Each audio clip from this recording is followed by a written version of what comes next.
Sega has been teasing that a big Sonic announcement will be happening soon, and my inside sources tell me that it'll be a game and it'll be disappointing, as usual.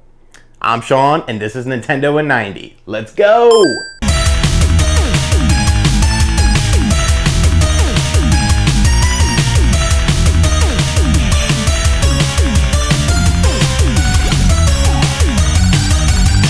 This week's biggest story is that Zelda will have a change of flavor, according to Mr. Anumo, when it hits the Wii U. A lot of people are wondering what that means. I'll speculate a little later in the show, but I think that's a good thing because console Zelda games have really been the same ever since Ocarina of Time. They've all followed that style. While maybe not the graphical style, the gameplay has all been pretty similar. There's been a rumor going around that Beyond Good and Evil 2 is going to be an NX game, and the rumor is so strong that Destructoid, which is the website that covered the rumor, was contacted by Ubisoft to remove the rumor. What is this? Nintendo has been seeing a lot of success with Fire Emblem Fates, and Fire Emblem Fates Birthright managed to crack the top 10 of the NPD numbers, coming in at number 9. Sales were strong across the board for all of the Fire Emblem versions as well, which is a great sign for Nintendo. One of the more interesting things from the latest Direct was that SNES was coming to the new 3DS only. Nintendo spoke out about this and said that the added hardware power and capabilities of the processor that the new 3DS provides was the only way to get the Super Nintendo games onto the Virtual Console for the 3DS. What do I think about that? We'll find out in a minute.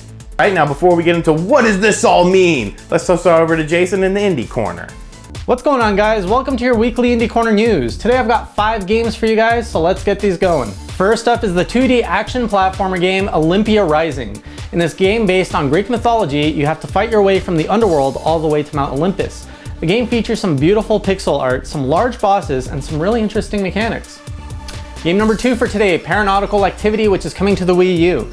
Now this game is already available on Steam, but it's being ported over. It's a first-person shooter game with a spooky setting, Minecraft-like graphics, and it has power-ups throughout every level, which is important because the game also features permadeath. The game also features procedurally generated levels, so it's always a different experience every time you play it. Alright, we got some new updates on Meat Boy coming to the Wii U. Over the last week on Twitter, Tommy Reffins tweeted out that the game was coming to the Wii U very, very soon and that we should be expecting it in the coming months. For anyone who's not familiar, Meat Boy is an awesome platformer game. So if you're a platformer veteran, you're going to want to check this one out. It has very tight mechanics, fluid gameplay, just a blast to play through. If you're more of a shoot 'em up fan, there's Futuridium EP Deluxe coming to the Wii U. Now in this game, it's part shoot 'em up, part puzzle game. Your ship is constantly losing energy as you're flying, so you have to destroy enemies to absorb their energy to get further. Definitely looking forward to this one, it looks really cool. Last new game today is a puzzle platformer, which is a Wii U exclusive with a very depressing title. It's called Nelissa and the Sad Cells of Moon Prison. So in this game, you're basically exploring this prison, you're exploring the world and the character while solving puzzles using the gamepad in some unique ways. Do check out the trailer for more information. Last bit of news for this week comes from Two Tribes, who announced after Rive, which is coming out this September, they're going to be retiring. The indie studio, which has been around for over 15 years, is finally shutting their doors, saying they just can't market themselves anymore in the industry. The industry has grown so much. Tools are available, making game development more accessible to more people, and they just haven't learned how to adapt with the times. That's all your indie news for this week. Back over to Sean, and I'll see you guys next week. Until then, keep on playing indie. Alright, so what does this all mean? Let's talk about Zelda first. I honestly envision Zelda to be taking a sort of Fallout approach to it. You gotta remember, ever since Ocarina of Time, console Zelda games have pretty much been the same, just with a different graphical overcoat.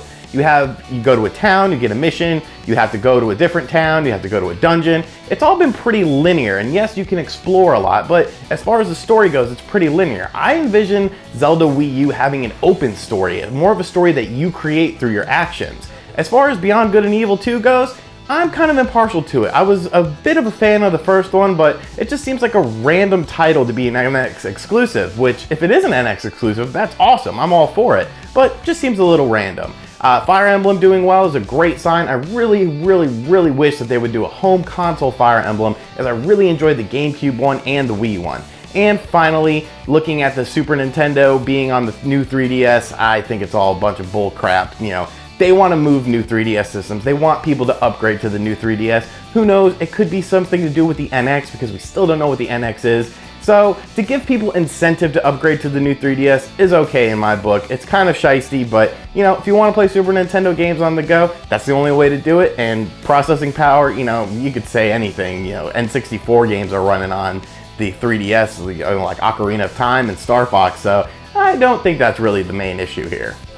And that's going to do it for this week's show. Hope you guys enjoyed it, and we'll catch you next week. Later.